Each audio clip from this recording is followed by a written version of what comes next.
मैं हूं प्रकाश हिंदुस्तानी। क्या हमारे प्रदेश के नेता और केंद्रीय मंत्री ज्योतिरादित्य सिंधिया को भी वही बीमारी लग गई जो बीजेपी के कई बड़े बड़े दिग्गज नेताओं को है? क्या माननीय ज्योतिरादित्य सिंधिया भी लगातार फेंकने में लग गए हैं, जैसे कि बीजेपी के कई नेता फेंकते रहते हैं?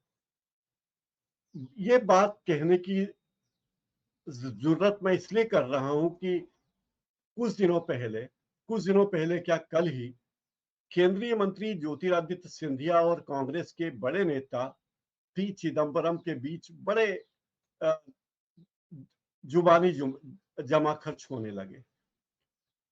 माननीय ज्योतिरादित्य सिंधिया ने ट्विटर पर लिखा कि पिछले 7 साल में हमने 74 हवाई अड्डे बनाए हैं। पी चिदम्बरम साहब ने तत्काल ट्वीट करके कहा कि ये दावे खोखले और झूठे हैं। मई 2014 यानी जब श्री नरेंद्र मोदी प्रधानमंत्री बने थे, उसके बाद देश में केवल 11 हवाई अड्डे बने हैं। इस ट्वीट के बाद दोनों नेताओं में काफी नोकझोंक हुई।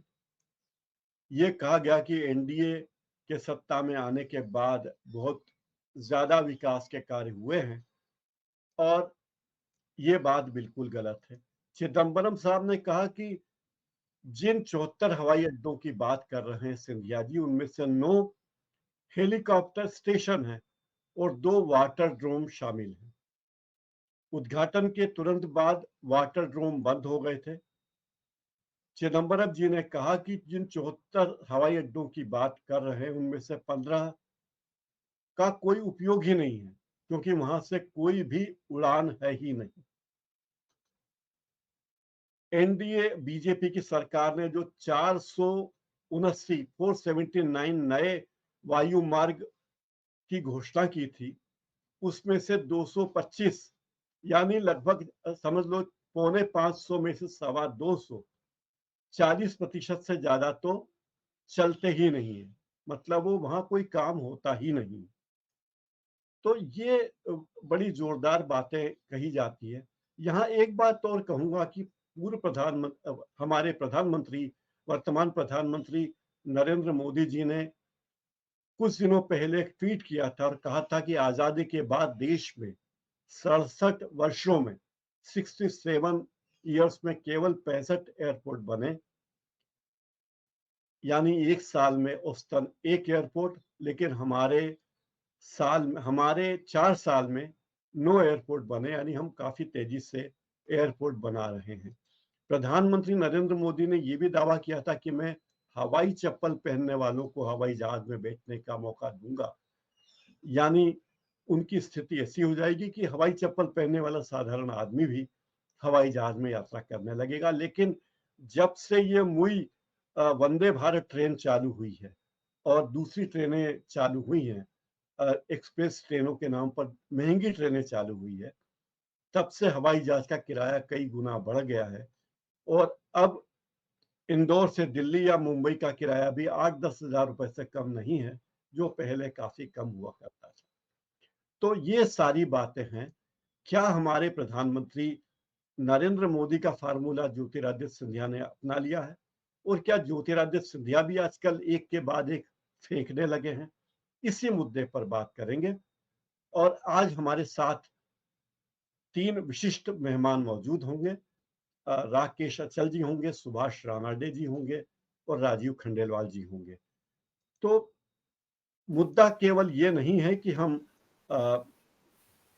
बात कर रहे हैं हवाई अड्डों की, हम बात कर रहे हैं दरअसल देश में जो स्थितियां चल रही है, देश में जिस तरह से बढ़ा चढ़ाकर बातें की जाने लगी है, उस पर बात करना चाहते हैं। निमित्त बन गए हैं हमारे माननीय ज्योतिरादित्य सिंधिया जी।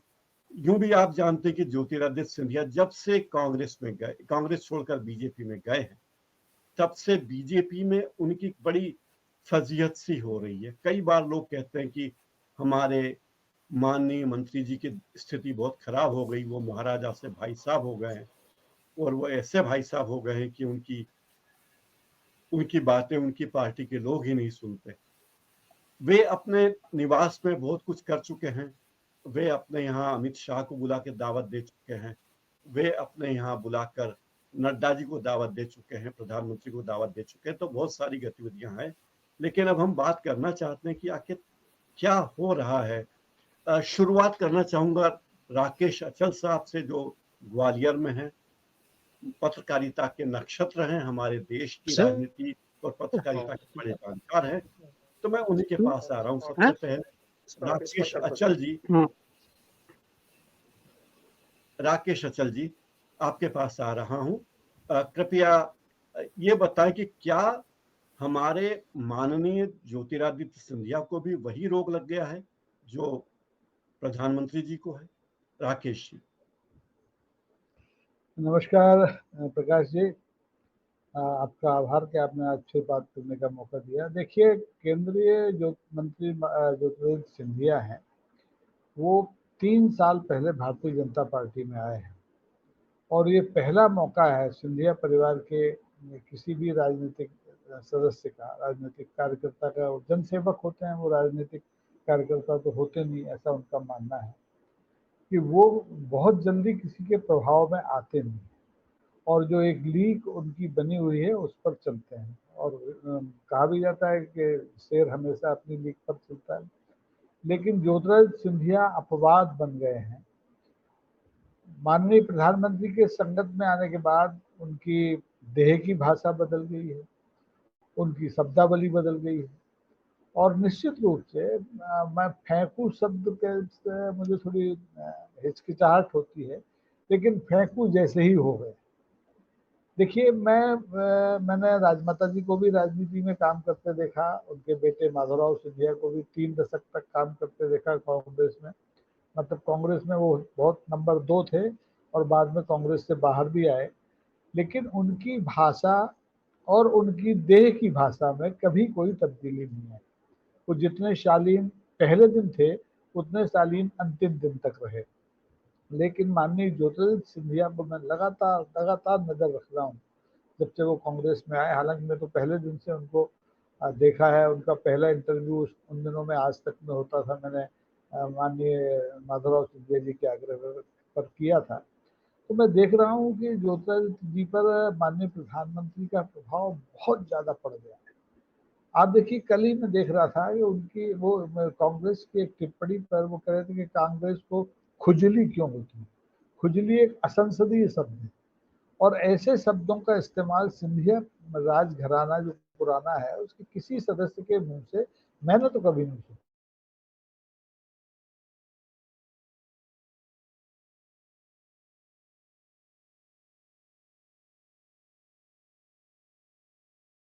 राकेश जी का ऑडियो म्यूट हो गया है। दरअसल बात यह कि जब से ज्योतिरादित्य सिंधिया बीजेपी में आए हैं, तो बीजेपी में आने के बाद उनकी भाषा बदल गई है। पार्टी में, कांग्रेस पार्टी में तो वे कद्दावर नेता थे, लेकिन यहाँ शायद उनका कद उतना विशाल नहीं है। और मुख्य बात, जी जी जी राकेश जी, हाँ, आप अपनी बात जारी रखें। जी, आप अपनी बात जारी रखिए राकेश जी। जी जी, इंटरनेट थोड़ी तकलीफ दे रहा है। कोई बात उस नहीं। पर जी असर जी दरअसल हरियाणा और मणिपुर का ज्यादा है, बार बार बंद हो जाता है। तो मैं कह रहा था कि जी मैंने सिंधिया राज परिवार के किसी भी सदस्य को, चाहे चाहे वो महिला सदस्य हो चाहे पुरुष सदस्य हो, किसी को इस तरह की हल्की बाजारू और नौटंकी नुमा भाषा में बात करते हुए, प्रतिक्रिया करते हुए कभी नहीं देखा। और यहाँ तक कि ज्योतिरादित्य सिंधिया जब तक कांग्रेस में थे तब तक भी उन्होंने इस संयम को बरता। लेकिन पता नहीं पिछले 3 साल में क्या हुआ है, उन पर केसरिया भगवा रंग इतना तेजी से चढ़ गया है कि वो भी बिल्कुल मोदी जी की स्टाइल में, मोदी जी की रंग में। राकेश अचल साहब के पास। राकेश जी, इसके पहले कि नेट बेवफाई करे, आप ये बताएं कि क्या ज्योतिरादित्य सिंधिया वाकई मुख्यमंत्री पद के योग्य हैं या वे दावेदार हैं? या वे केवल हवाई बातें हैं इस तरह की?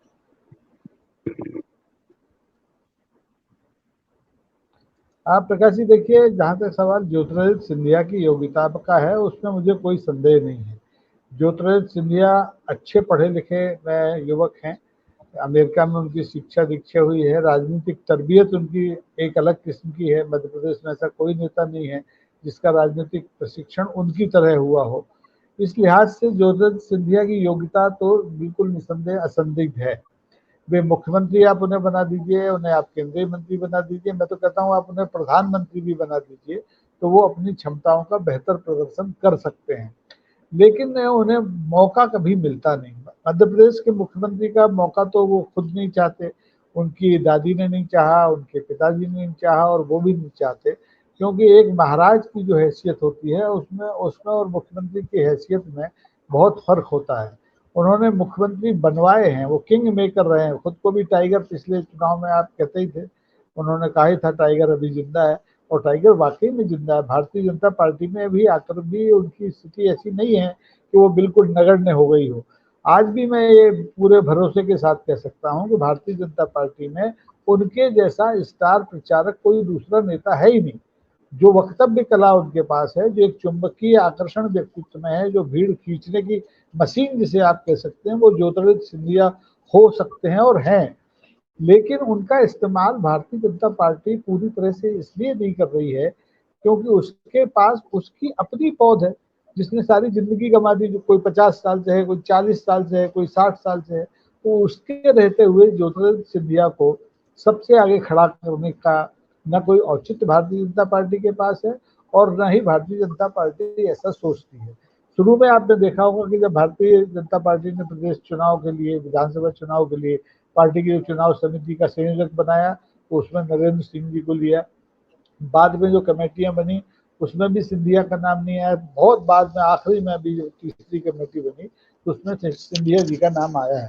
और मुझे लगता है कि भारतीय जनता पार्टी सिंधिया जी का इस्तेमाल जरूर करेगी। जहाँ जहाँ जो पुरानी रियासत ग्वालियर की रही है, चाहे वो मालवा का थोड़ा सा हिस्सा हो, चाहे ग्वालियर चंबल संभाग तो पूरा है ही, वहाँ इस्तेमाल करेगी, उनको दौड़ाएगी और उनका पसीना निचोड़ लेगी, खून निचोड़ लेगी। क्योंकि भारतीय जनता पार्टी को, जैसे कि हम लोगों ने कल चर्चा की थी, कि ये विधानसभा चुनाव मध्य प्रदेश का हर कीमत पर जीतना है और ये कीमत अदा करने के लिए ज्योतिरादित्य सिंधिया को तत्पर रहना पड़ेगा। लेकिन इस घबराहट में उनकी वही जो जुबान है वो लड़खड़ाने लगी है। कभी वो असंसदीय भाषा खुजली होने लगी के जिक्र करते हैं, कभी मिर्ची लगने का जिक्र करते हैं। ऐसे शब्द महल के लोग कभी नहीं बोलते थे और मुझे बड़ी हैरानी होती है कि अब वो ऐसा होने लगा है। दूसरी बात आपने शुरू में फेंकू शब्द की कही थी। निश्चित तौर पर सिंधिया घराने के लोग बहुत ही आधिकारिक वक्तव्य देते रहे किसी भी मुद्दे पर। उनके पिताजी रेल मंत्री रहे, मानव संसाधन मंत्री रहे, नागरिक उड्डयन मंत्री रहे। उन्होंने कभी हवाई बातें नहीं की। लेकिन सिंधिया जी की मजबूरी ये है कि उनकी जो पार्टी है वो जिस ढंग से प्रचार चाहती है उस ढंग से उन्हें प्रचार करना पड़ता है। उन्होंने जितने निवेश की बात कही, नागरिक उड्डयन मंत्रालय में 75,000 करोड़ से ज्यादा की हुआ है, निवेश हुआ है, लेकिन वो निजी क्षेत्रों का हुआ और उन हवाई अड्डों को जिनको निजी क्षेत्रों में दे दिया गया, उनकी दुर्दशा देश के सामने है। जितनी उनने हवाई मार्गों की घोषणा की थी, 450 पौने 500 के आसपास, उसमें से आधे से कम अब सक्रिय हैं, उनमें विमान सेवाएं उपलब्ध हैं। उन्होंने ग्वालियर जैसे शहर में धड़ाधड़ विमान सेवाओं की घोषणा की थी कि हर बड़े शहर से ग्वालियर को जोड़ दिया जाएगा। जोड़ा भी गया, एक दो विमान आए भी गए भी, लेकिन धीरे धीरे एक एक करके बंद हो गए। ये स्थिति पूरे देश में है और इससे उनकी जो क्षमता थी वो बड़ी प्रभावित हो रही है। और इस भय से वो, मुझे लगता है कि वो भी अब पटरी से उतर रहे हैं, उनकी जबान बहकने लगी है, उनकी देह की भाषा बदल गई है। अगर उन्होंने इस पर नियंत्रण नहीं पाया तो आप निश्चित मानिए कि उनका जो चुंबकीय व्यक्तित्व है राजनीति में, वो भी अविश्वसनीय हो जाएगा। और ये समय है कि वो अपने आप को संभालें, चाहे वो भारतीय जनता पार्टी में रहे, कल को वो कांग्रेस में वापस आ जाएं या आप में चले जाएं, अपनी पार्टी बना लें, लेकिन उन्हें अपने व्यक्तित्व को बनाए रखने के लिए इस फेंका फाकी से दूर रहना होगा और दूसरे जो क्रेडिट है सिंधिया राजघराने की सच बोलने की, निडर रहने की, उस पर कायम रहना होगा। अन्यथा उनमें और भारतीय जनता पार्टी के ढेरों जो नेता हैं जो रोज सुबह से शाम तक झूठ बोलते हैं, मिथ्या वचन करते हैं, कोई फर्क रह नहीं जाएगा प्रकाश। राकेश जी, आपने कहा कि योग्यता तो ज्योतिरादित्य सिंधिया में प्रधानमंत्री बनने की भी है, इतने पढ़े लिखे व्यक्ति हैं, पहले भी मंत्री रह चुके हैं, इसमें दो मत नहीं। लेकिन बीजेपी में आने के बाद उन पर जिस तरह के आरोप लग रहे हैं, कभी सरकारी जमीनों पर कब्जे के आरोप भी लगे हैं, पहले ये भी आरोप लगे हैं कि वे अपनी ही पार्टी में अपने ही लोगों को बीजेपी में महत्वपूर्ण फायदे के पद नहीं दिला पा रहे हैं। तो क्या वाकई उनकी ऐसी हालत है कि वे अपने लोगों का, जो लोग उनके साथ पार्टी छोड़ कर आए थे, उनका ध्यान नहीं रख पा रहे हैं?